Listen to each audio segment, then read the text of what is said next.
So welcome to an informal chat with myself. What's happening here as I chat with myself is that you may be chatting with yourself too at the same time. So I hope you enjoy this and you find it helpful. So what I want to talk about today in this chat with myself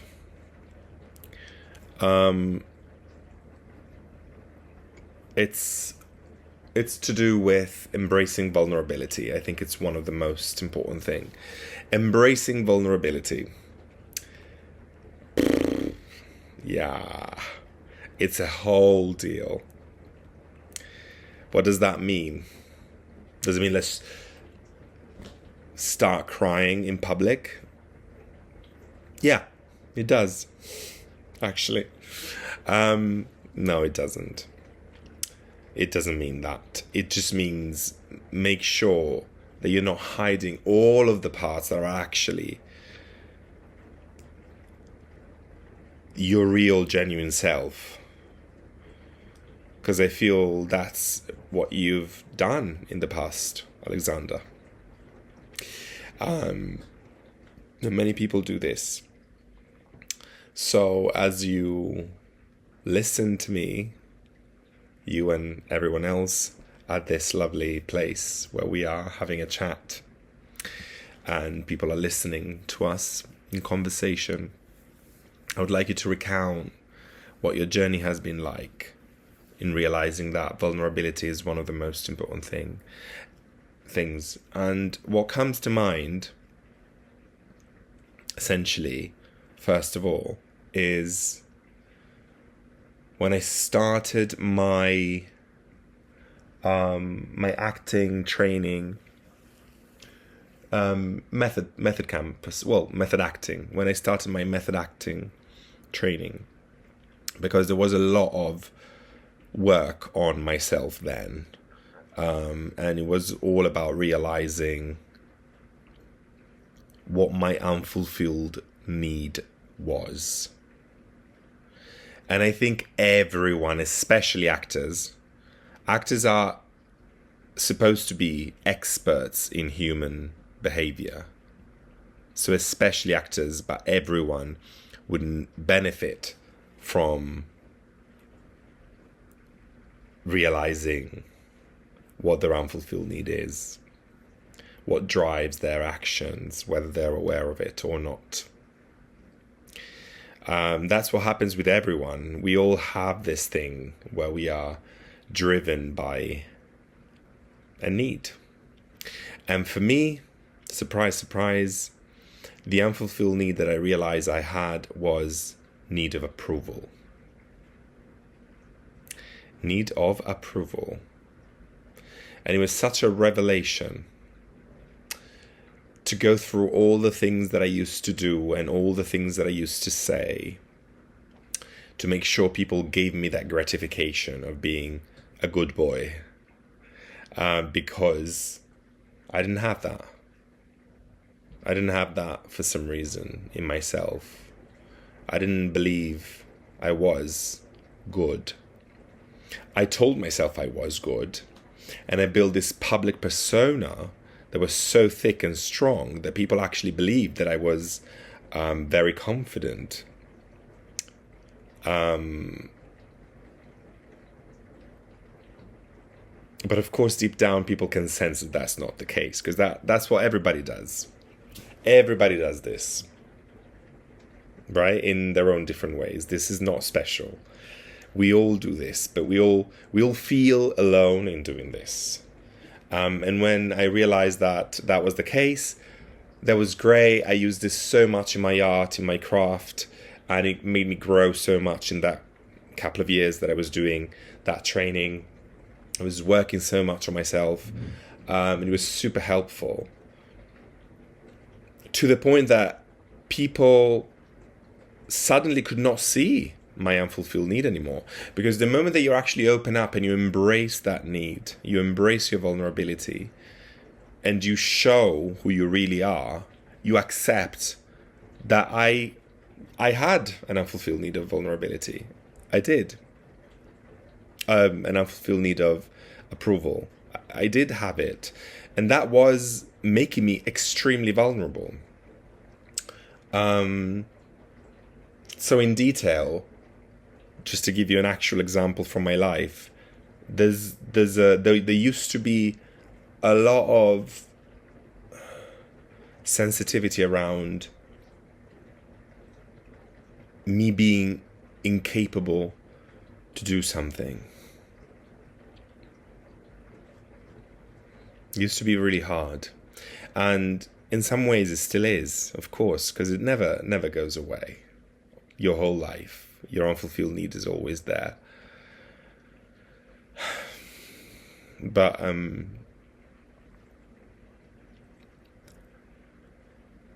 working on it helped me realize, of course, that the need that approval had to come from myself rather than from outside, rather than from some sort of projection that I was attaching on to somebody else's face, to any person I would talk to, and that would be my projection. Oh yes, please give me your approval because I need it, but without showing myself as needy.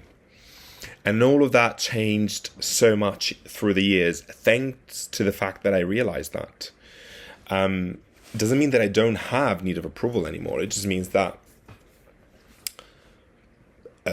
I'm aware of it, and I embrace it, and I don't hide it. I'll happily say it, because a person who's aware of their need, of their vulnerability, and uses it with self-compassion, that is pivotal. Is not the same as your average guy who has need of approval and is not using it and is repressing it and is pretending he doesn't see it.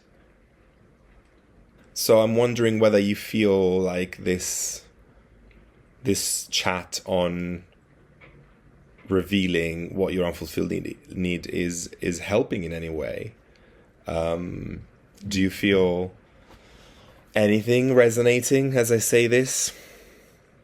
That here I'm talking to everyone in this room who are listening. I'm not sure if you can hear the washing machine in the background. I hope it's relaxing you, because it is me. There's so much more to say about this, but I also want to give space, pause for your thinking here.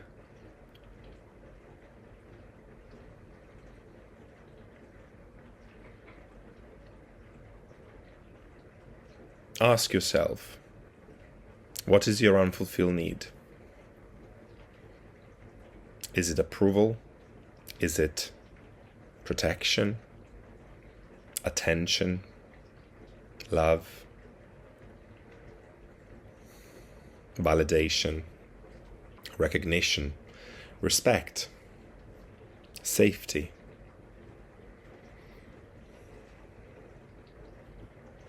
Family? What is it?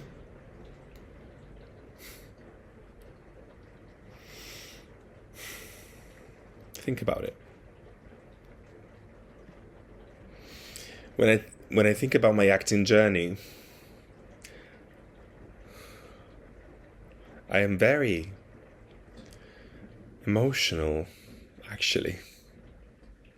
That's kind of surprising. That is surprising.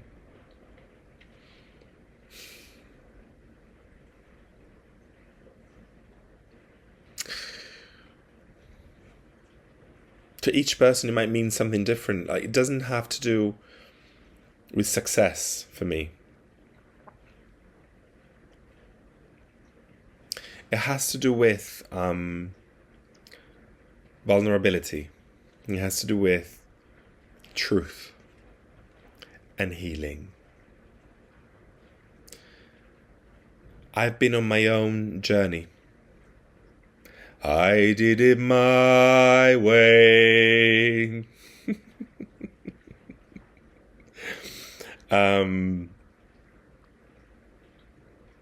That is very important. It's very important that you find what works for you. It doesn't matter what comes from the outside. Actors have a lot of that, have a lot of need of approval in general and attention. We always feel like we need to deliver something. We need to be told, yes, well done, that scene was good. Yeah, I'll get you for my job, need to belong, be part of my gang. I'll put you in the cast. It's tricky to navigate that. There's a whole bunch of tools that you need to learn to be able to exist in a healthy way and be successful and be happy in the acting industry. And I'll talk about that in a separate chat. But this specific chat is also about that. This is one of the very first things that you have to figure out. Maybe the very first thing that you have to figure out, to be fair. And I did acting schools before my method acting training, and they were great actually. Some of those courses were really good, and some of the teachers I had were really good. Because one of the first things that any drama training, but also anything that if you want to grow, personal grow or learn something new, but especially for acting, for something like using your whole self to portray something else, you need to be in an uncomfortable. You need to be put in an uncomfortable position. You have to be. Because otherwise you'll never change from all your structures, right? And this I started having it before my method acting training, but I really did it a lot with that one. And of course the rest is my own journey. The way that I did it is my own. What I took out of it is my own. So, I'm thankful to myself for that. But it's also part of what I did. I had some great teachers. I had some great coaches. Some less good. But again, it was part of the journey. That's one of the reasons why it's so tricky, is because you get all this, especially nowadays, you get all this kind of inputs from everywhere about, do this way, do this way, no, this way, this method, this technique, shoot your showreels this way, because otherwise it's not going to be any good. What do the casting directors want to see? Blah, blah, blah. There's so much going on. And of course, some of those things are important pieces of information that you have to have. But I feel we as artists, we tend to lose track of the core reason why we do this. And sometimes we're not even taught that we should have a core reason. And I remember, right? I remember at the beginning when I think somebody did tell me, for sure. I remember that somebody did tell me, what's your, what kind of actor do you want to be? And it's so tricky for a young actor to answer that question because it's too business oriented. It's so tricky for most of us to know, because at that time we don't know yet. At that time we're too young and we just go, oh my God, I want to do everything. I love this. And whatever it is, I want to do it, right? Because I'm an actor. I can be anything. That's what I want to be anyway, right? Anything. That's the excitement. Like, very few of us, I think, have a very clear image of what they want to be specifically, right? And if you do, most likely you're not just an actor. You might be a director as well, or a writer, right? Because you have an image, you have a view, you have a vision. As an actor, we're not taught that we should have a vision. But when somebody does challenge us, we kind of go, I don't know, right? I think it's right to actually ask actors to have a vision, for sure, 100%. But I think the question shouldn't be, what kind of target do you want? What kind of actor do you want to be? I think, as usual, this is one of the things that I teach in my classes as well. Our lingo, our vocabulary is slightly different to everyone else's. Like, if the director tells you, I want you to be, sad, you as an actor can't think, oh, I'll be sad.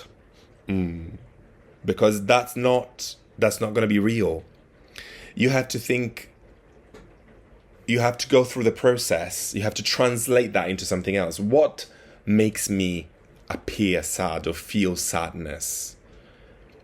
And so you don't go, oh, I'm going to be sad. You go, I'm going to think about that time in my life, or I'm going to connect to that thing when I touch it and take the time to slow down the rhythm and feel that heaviness of the situation and that smell when I was in that room when I received that news. And that will affect me in a way that hopefully the director and the audience will say, that was very sad as a feeling. But me as an actor, I'm not thinking I'm going to be sad. I have to translate, right? So the same thing applies here. You have to translate. It's not about what kind of actors you want to be. It's about asking yourself, who are you? What do you want to achieve? What does it feel like to be you? What do you want you to be about? But who are you?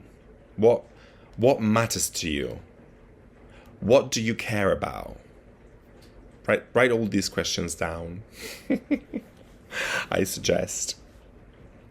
And answer them in your own time. Or maybe something is already coming up. But I do strongly believe in taking your time alone and writing down stuff because it helps you elaborate. But each one to their own. Maybe you're not a fan of writing or journaling, which I am instead. But yeah, all these questions, it's like, what do you care about? What do you want to communicate? I'm very passionate about healing and about personal growth and safety and mental health. And all of that came out during, the development of my career. It wasn't very clear to me at the very beginning. But I'm very excited now when I think about my acting journey. Because even though, again, we're not talking about, I'm not a massively famous person at all. That's not the point. For me, it was never the point. But it could be yours. I'm not saying I don't want to be famous. I'm saying that's not a priority. It never was. And it probably will never be. Because it's like, what am I famous for is the question.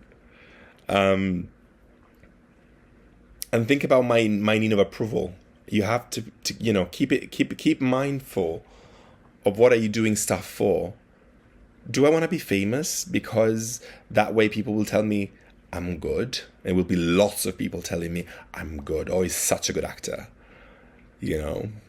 Oh, he looks so good in that scene or whatever.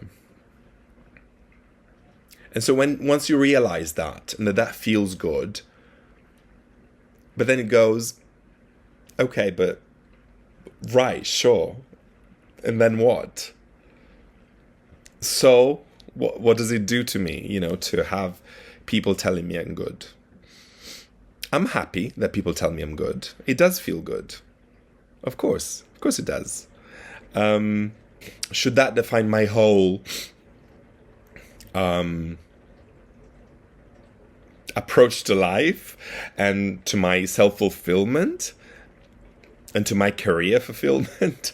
I feel it really shouldn't. I feel it's not enough. I feel it's a bit silly, isn't it? And so I'm I'm conscious of that. And I still have it. I don't pretend I don't have it. And I don't think it's a bad thing either. I think it's human. It makes me human. Everybody's a human person, guys. Everybody who I know, and you know, are humans.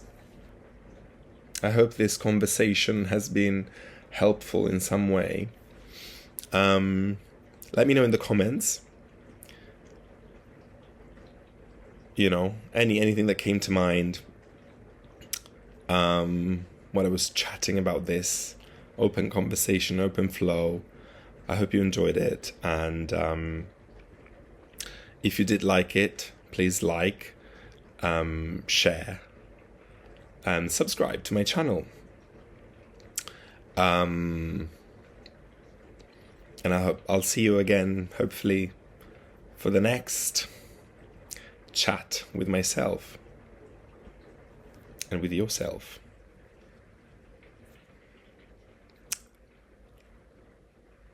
Bye.